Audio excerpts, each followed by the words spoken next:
Hello student, मैं प्रेम sir बहुत बहुत वेलकम करता हूँ हमारे यूट्यूब चैनल कॉमर्स एकेडमी में।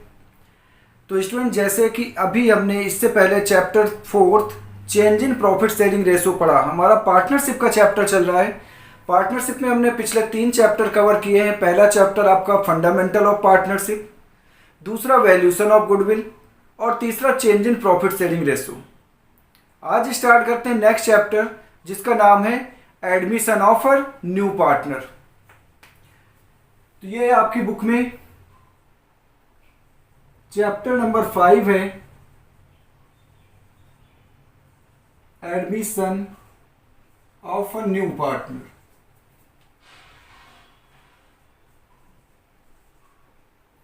अब जैसे हमने बात किया था रिकॉन्स्टिट्यूशन ऑफ पार्टनरशिप फर्म की, तो रिकॉन्स्टिट्यूशन का मतलब क्या होता है? फर्म का पुनर्गठन करना। अब फर्म का पुनर्गठन कौन कौन सी सिचुएशन में होता है वो भी सबसे पहले समझ लें।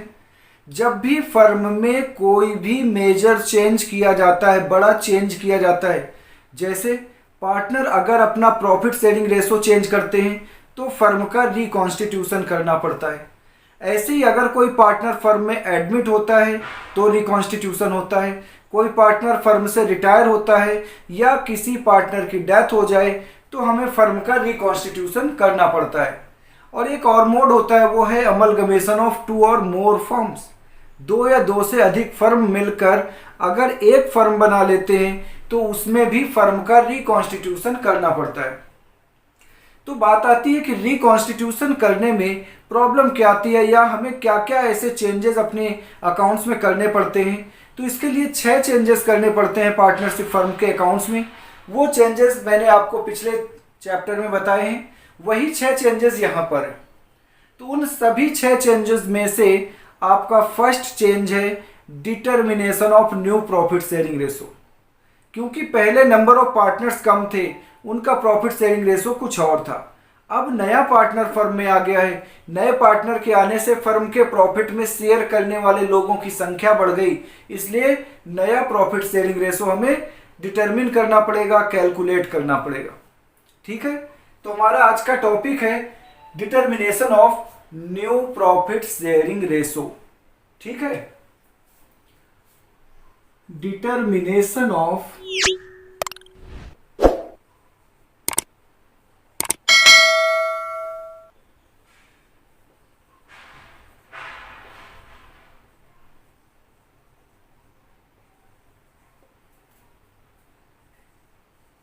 अब क्वेश्चन राइज होता है कि क्या फर्म में new profit sharing ratio determine करना, कैलकुलेट करना जरूरी है?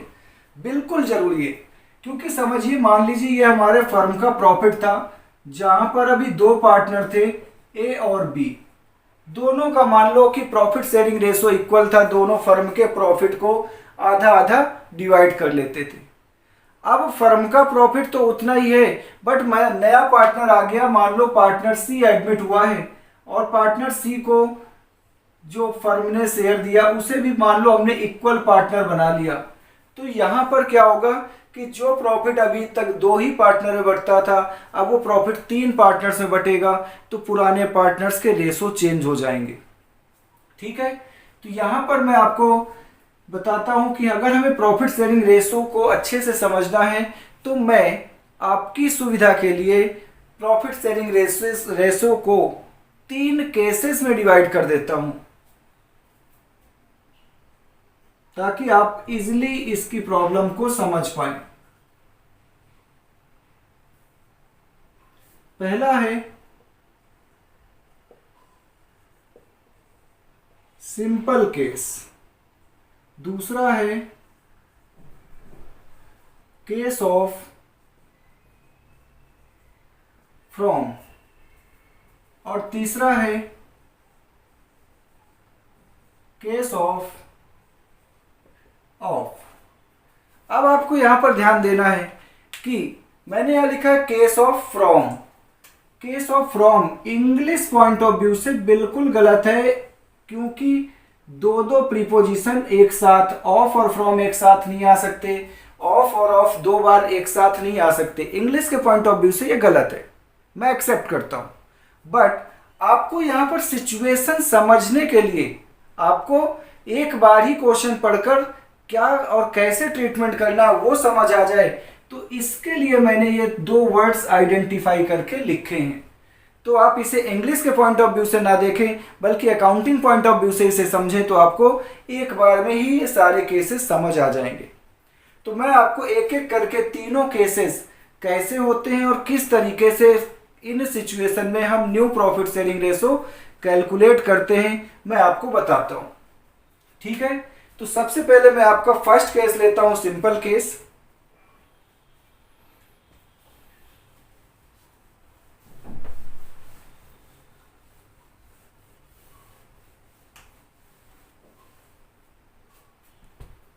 फर्स्ट केस,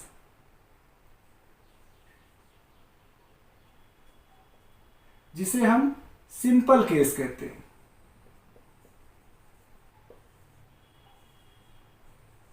और सिंपल केस क्यों कहते हैं? क्योंकि यहां पर कोई भी कंडीशन नहीं दी होती, सिर्फ इतना दिया है कि ए और बी पुराने पार्टनर्स हैं। मैं एक मॉडल क्वेश्चन लेकर आपको समझाता हूं। एमक्यू का मतलब है मॉडल क्वेश्चन, जिससे आप इसे समझ सके। एक तरह से आप एग्जांपल बोल सकते हैं, like A and B were partners.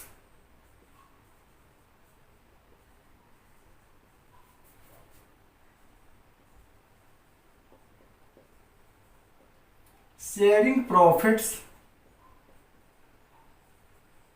and losses in the ratio of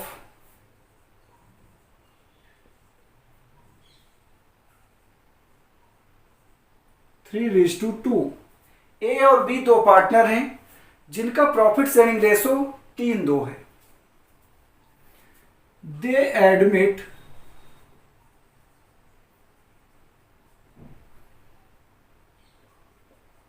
Mr. C as a new partner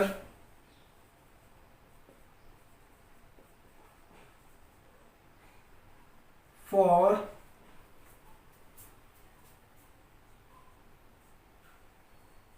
1/6 share of profit।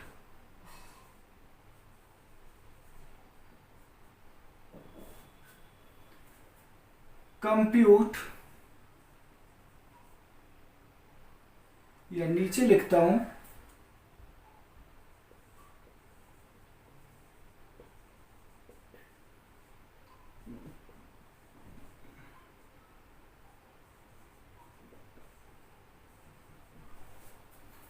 determine new ratio means new profit sharing ratio and sacrificing ratio और sacrifice ratio। आपको दो ratio यहां पर compute करना है। Situation आप देखिए, इसे हमने सिंपल केस क्यों बोला? क्योंकि यहां पर ए और बी दो पार्टनर है जिनका ओल्ड रेशो केवल गिवन है आपको, और न्यू पार्टनर सी एडमिट हुआ है, सी का शेयर दिया हुआ है। यहां पर यह नहीं लिखा गया कि सी को ये शेयर 1/6 कैसे और किस पार्टनर से कितना कितना मिला है, तो इसलिए हमने इसे सिंपल केस माना है। ठीक है, तो देखिए कैसे आप new profit sharing ratio compute करेंगे। सॉल्यूशन,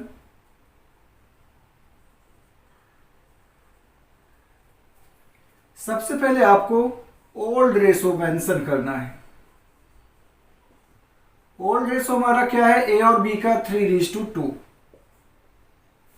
अब इसके बाद न्यू पार्टनर का शेयर लिख दीजिए, मिस्टर सी का। तो सी शेयर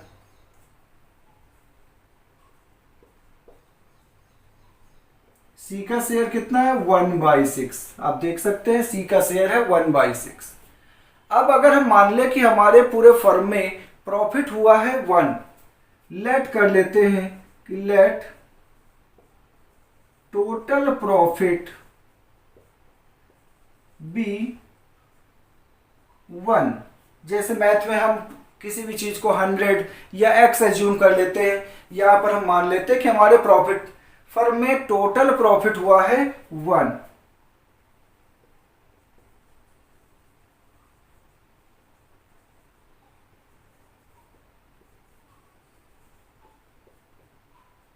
तो अब अगर टोटल प्रॉफिट 1 हुआ है, 1 में से फर्म के प्रॉफिट 1 में से अगर न्यू पार्टनर को हम न्यू पार्टनर का शेयर 1/6 दे दें, अगर हमारे फर्म में प्रॉफिट हुआ है 1 और इसमें से हम न्यू पार्टनर को उसका शेयर 1/6 दे दें, तो रिमेनिंग पार्टनर्स के लिए प्रॉफिट कितना बचा? 1 में से 1/6 लेस कर दिया तो 5/6 बचा है ओल्ड पार्टनर्स के लिए। ये 5/6 ओल्ड पार्टनर्स में उनके ओल्ड रेशो में हम बांट देंगे, डिवाइड कर देंगे। तो यहां लिखेंगे देयरफॉर एज न्यू शेयर, ए का न्यू शेयर क्या होगा? तो फर्म में प्रॉफिट कितना बचा है? 5/6, और 5/6 में से ए का शेयर कितना है? आप देख सकते हैं 3/5। 5 से 5 कैंसिल हो जाएगा, कितना बचा? 3/6। ये 3/6 मिस्टर ए का न्यू रेशो है, न्यू शेयर है। सिमिलरली मिस्टर बी का न्यू रेशो निकाल लेते हैं। तो therefore B's new share is equal to, जो प्रॉफिट बचा है 5/6, उसमें से बी का शेयर है 2/5। 5 से 5 कैंसिल हो जाएगा, 2/6 आ गया। वैसे तो ये और भी छोटे हो सकते हैं, हम इन्हें कैंसिल करके और छोटा कर सकते हैं, बट जरूरत नहीं है। आप देखेंगे क्यों। अब देखिए सी का तो न्यू शेयर पता है, ए और बी का भी न्यू शेयर आ गया। Therefore new profit sharing ratio, new profit sharing ratio किसके किसके बीच? ए रीज टू बी रीज टू सी। हमें ए बी और सी के बीच न्यू रेशो निकालना है। तो देखें ए का न्यू शेयर कितना आया? 3/6, बी का शेयर 2/6 और सी का शेयर 1/6। अब क्योंकि इनके डिनोमिनेटर सेम है इसलिए हमें एलसीएम लेने की जरूरत नहीं, बट अगर इनके डिनोमिनेटर सेम नहीं होते तो हम यहाँ पर इनका एलसीएम लेकर रेशो निकाल देते। तो डिनोमिनेटर सेम है इसलिए केवल न्यूमरेटर का ही रेशो हम ले लेंगे, 3:2:1। ये आपका हो गया न्यू प्रॉफिट शेयरिंग रेशो। ठीक है, आई थिंक आपको समझ आया होगा। तो न्यू रेशो निकालने के बाद हमें सैक्रिफाइस रेशो भी निकालना है। सैक्रिफाइस रेशो देखें कैसे निकालते हैं। सैक्रिफाइस रेशो जो कि होता है old ratio minus new ratio. Old ratio minus new ratio. Old minus new ratio ही क्यों किया? क्योंकि ओल्ड में ओल्ड शेयर ज्यादा था।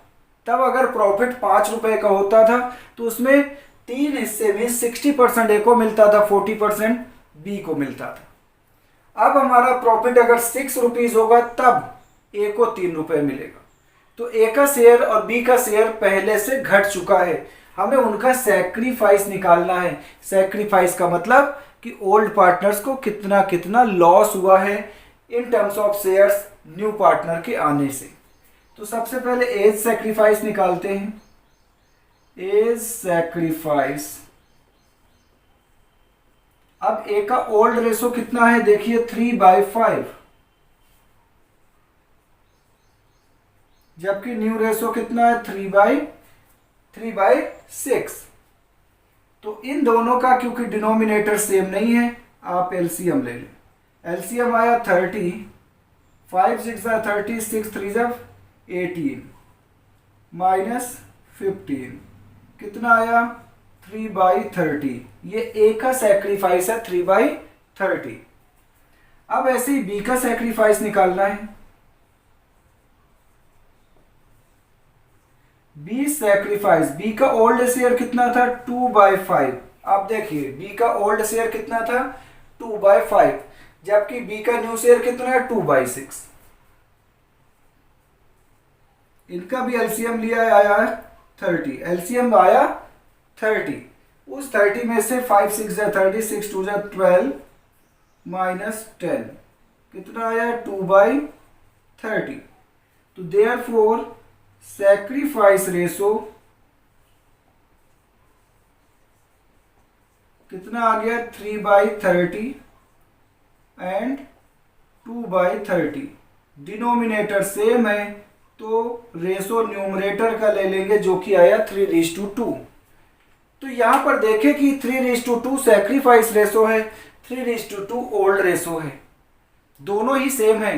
तो यहाँ से एक बात और प्रूव हो जाती है कि अगर हमारा प्रॉफिट शेयरिंग रेशो का सिंपल केस है तो ओल्ड रेशो ही सैक्रिफाइस रेशो होगा, कभी कोई चेंज नहीं आएगा। तो ये तो हुआ आपका फर्स्ट केस। आपको समझ आया तो आप इसे नोट कर लीजिए, और अगर कोई डाउट है तो आप कमेंट बॉक्स में मुझे कमेंट कीजिए, या अपना नंबर, मेरा नंबर वहाँ पर है, आप वहाँ पे मुझे व्हाट्सअप कर सकते हैं।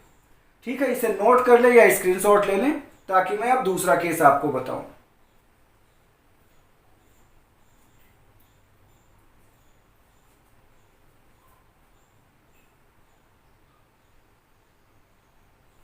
ठीक है, आपने स्क्रीनशॉट ले लिया या नोट कर लिया होगा। अब मैं आपको दूसरा केस बताता हूं।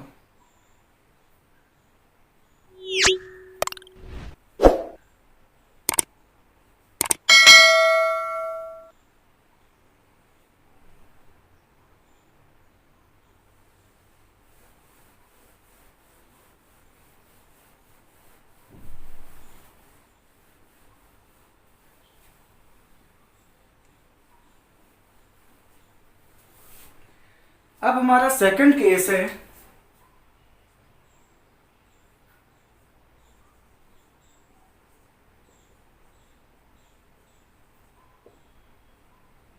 Case of from. Case of from, from एक वर्ड है जिस वर्ड से हम इसमें केस को पहचानेंगे। जैसे आपको क्वेश्चन दिया हुआ है कि ए और बी पार्टनर है जिनका रेशो 3:2 है, न्यू पार्टनर एडमिट हुआ है सी। फिर आगे लिखा हुआ है सी का शेयर गिवन नहीं है कि सी कितने शेयर के लिए आया है, बट आगे क्या लिखा हुआ है A gives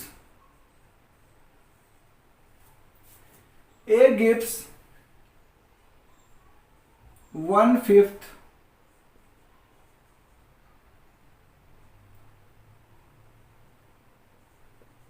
from his share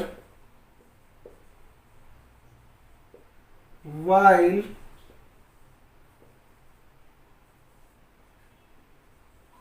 B gives 1/10 from his share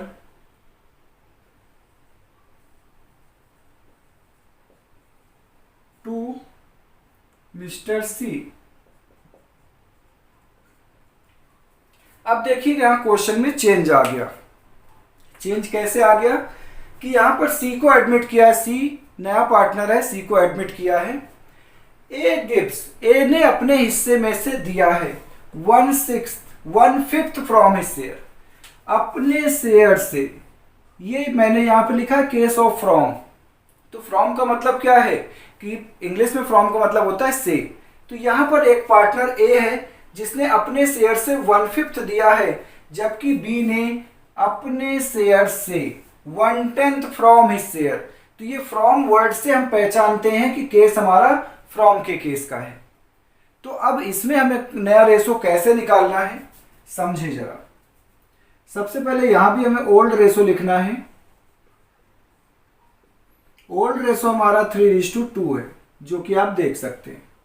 अब हमें देखना है कि ए ने अपने शेयर में से, अपने प्रॉफिट में से कितना दिया। यहां लिखेंगे ए गिव्स 1/5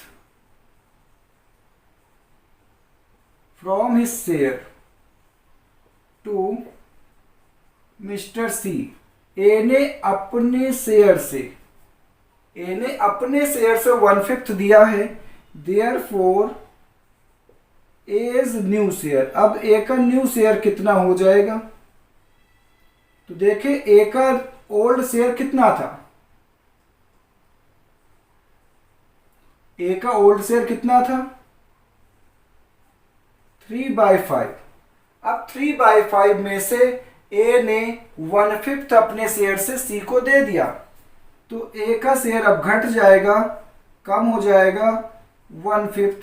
तो 3/5 से 1/5 घटा दिया, कितना आ गया 2/5, क्योंकि डिनोमिनेटर सेम है तो आप सीधे न्यूमरेटर में लेस कर सकते हो। तो ए का न्यू शेयर है 2/5, जबकि बी ने अपने शेयर से B gives 1/10 from his share to mister C. B ने तो अपने शेयर से मिस्टर सी को 1/10 दिया है, देयरफॉर बीज न्यू शेयर। अब बी का शेयर पहले कितना था, बी का शेयर था पहले 2/5, उसमें से उसने 1/10 तो दे दिया, तो 1/10 आप उसमें से लेस कर दें। अब इन दोनों का क्योंकि डिनोमिनेटर सेम नहीं है तो एलसीएम लेना पड़ेगा। एलसीएम आया इनका 10, 5 2 जा 10, 2 2 जा 4, -1, 3/10 ये मिस्टर बी का न्यू शेयर है। तो मिस्टर सी का शेयर कितना हुआ, इसमें मिस्टर सी का शेयर नहीं दे रखा, देयरफॉर सी शेयर। तो सी को क्या मिला 1/5 from A, 1/5 from A plus 1/10 from B. तो आप इन्हें सम कर लें, 1/5 प्लस 1/10, एलसीएम आ गया दोनों का 10, तो 2 + 1 3/10 ये मिस्टर सी का न्यू शेयर आ गया। अब तीनों पार्टनर के न्यू शेयर आ गए तो हम न्यू प्रॉफिट शेयरिंग निकाल लेते हैं। देयरफॉर न्यू प्रॉफिट शेयरिंग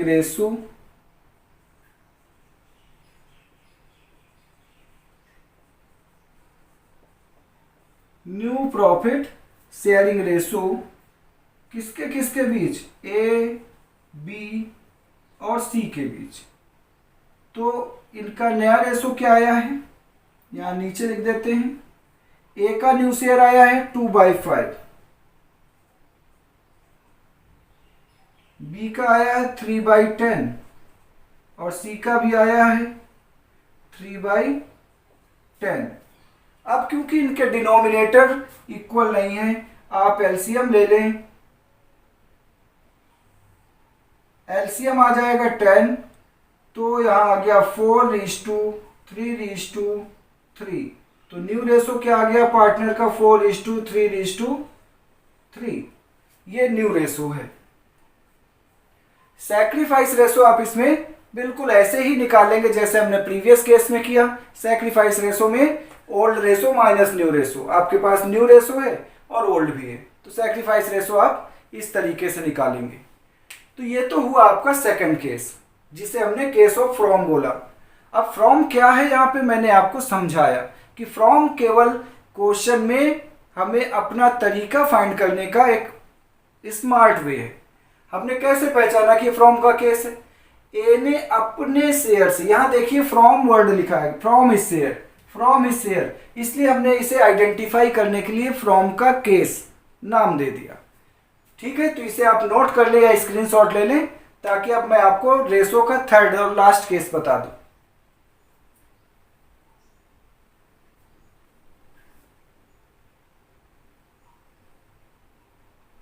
चलिए, आपने नोट कर लिया होगा या स्क्रीनशॉट ले लिया, मैं आपको थर्ड केस बताता हूं।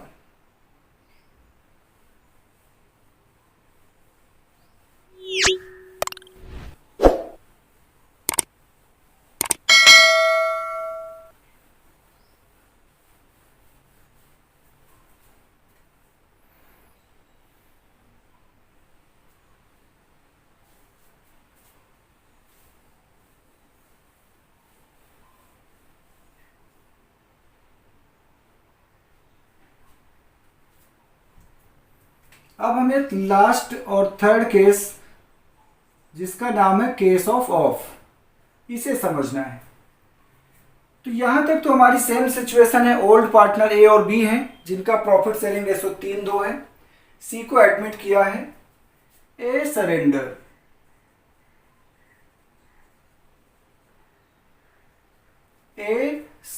सरेंडर मीन्स देना। तो ए ने कितना सरेंडर किया अपने हिस्से से, तो ए surrender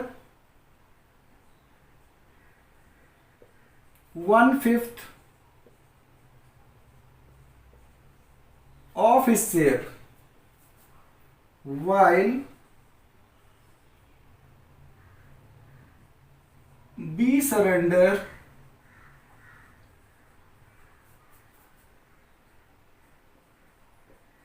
1/10 of his share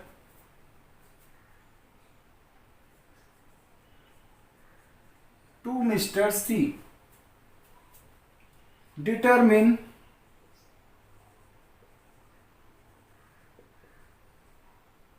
new ratio and sacrifice ratio.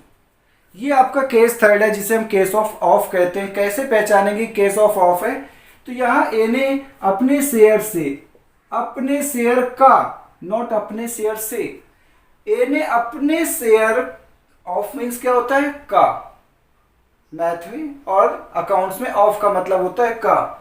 तो ए ने अपने शेयर का 1/5 दिया है, ना कि अपने शेयर से 1/5 दिया है। अगर अपने शेयर से 1/5 दिया है तो डायरेक्ट ए के शेयर से हम 1/5 माइनस कर देंगे, तो बन जाएगा केस ऑफ फ्रॉम।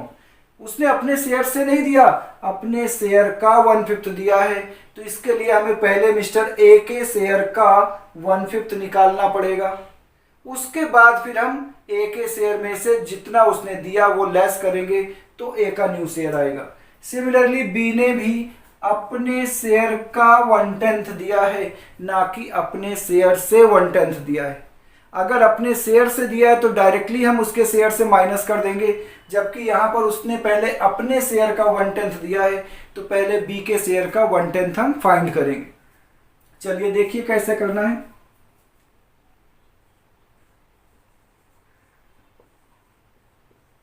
सॉल्यूशन।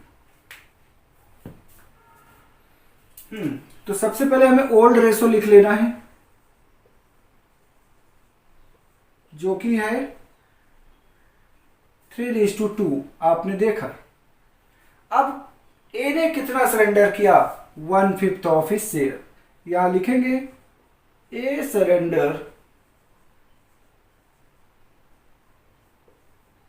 1/5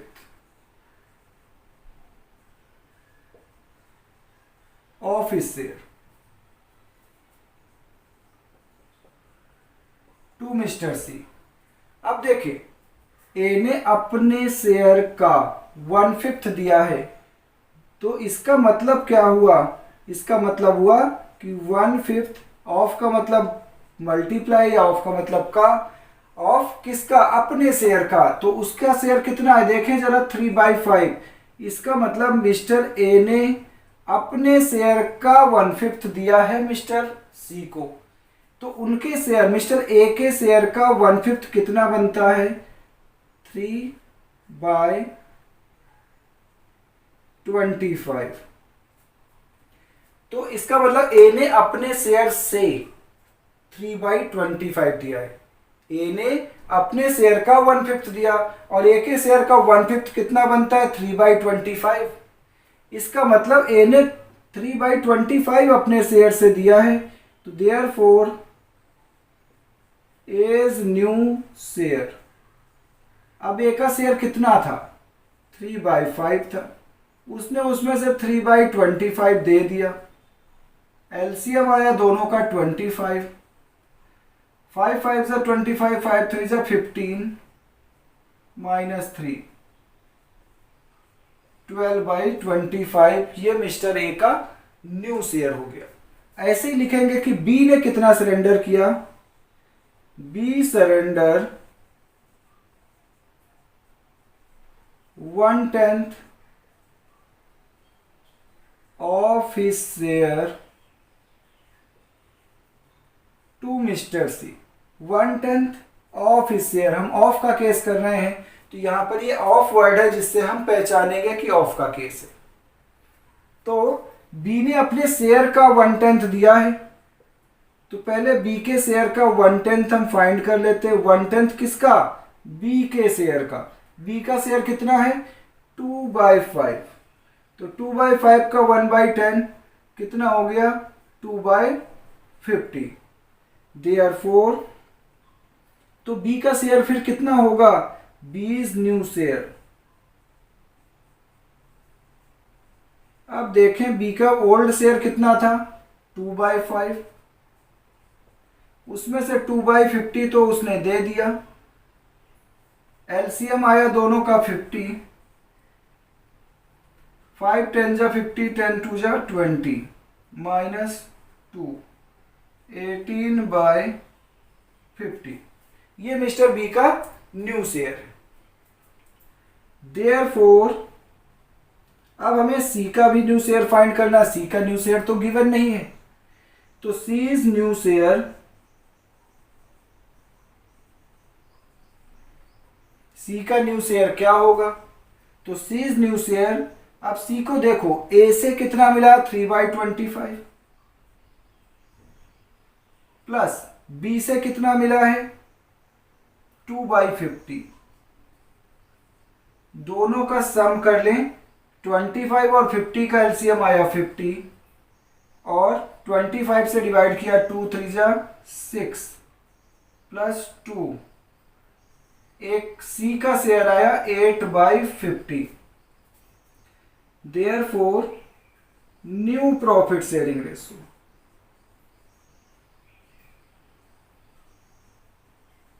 तो न्यू प्रॉफिट शेयरिंग रेशो किसके किसके बीच में? ए बी सी के बीच में। A/B/C। ए का न्यू शेयर देखिए कितना आया? ए का न्यू शेयर आया 12/25। बी का न्यू शेयर कितना आया है? 18/50। और सी का आया है 8/50। अब क्योंकि डिनोमिनेटर इनका इक्वल नहीं है, इसलिए एलसीएम लेकर हम न्यू रेशो निकालेंगे। तीनों का एलसीएम आ जाएगा 50। तो 24, 18 एंड 8। अब देखें कि ये सारी डिजिट 2 से डिविजिबल हैं, 2 से डिविजिबल हैं, तो हम इन्हें और छोटा कर देंगे और न्यू रेशो हमारा बन जाएगा 12, 9 एंड 4। ये आपका न्यू प्रॉफिट शेयरिंग रेशो आ गया ए बी और सी का। सैक्रिफाइस रेशो ऑफ के केस में भी बिल्कुल ऐसे ही करेंगे, तो सैक्रिफाइस रेशो में कभी कोई चेंज नहीं आएगा। तो उम्मीद करता हूं कि आपको ये प्रॉफिट शेयरिंग रेशो कैलकुलेट करने का पूरा वीडियो, तीनों मेथड आपको अच्छे से समझ आए होंगे। और अगर आपको हमारी वीडियो अच्छी लगी है और चैनल को अभी तक सब्सक्राइब नहीं किया, तो सबसे पहले हमारे चैनल को सब्सक्राइब कर लें, साथ ही साथ बेल आइकन प्रेस करें, जिससे हमारी, और बेल आइकन में भी आप ऑल ऑप्शन को प्रेस करें, ताकि आपको हमारी सारी नोटिफिकेशन, सारी रेगुलर वीडियोस की मिलती रहे। और आप लाइक कर सकते हैं अगर आपको वीडियो अच्छी लगी है, अपने दोस्तों में इसे शेयर कर सकते हैं। कहीं पर कोई डाउट है या आप कुछ बोलना चाहते हैं तो आप कमेंट बॉक्स में कमेंट करें, मैं उसका रिप्लाई ज़रूर दूंगा। मेरा नंबर भी वहाँ पर है, आप चाहें तो उस पर भी अपने डाउट्स मेंशन कर सकते हैं। तब तक आप इस तीनों केसेस की प्रैक्टिस करें। अगली वीडियो होगी जो हमारी, वो है ट्रीटमेंट ऑफ गुडविल। एडमिशन के केस में ट्रीटमेंट ऑफ गुडविल का किस तरीके से हम ट्रीटमेंट ऑफ गुडविल करेंगे, जो कि अब कल अपलोड होगी। ठीक है, तब तक आप सभी अपना बहुत बहुत ध्यान रखें। Take care.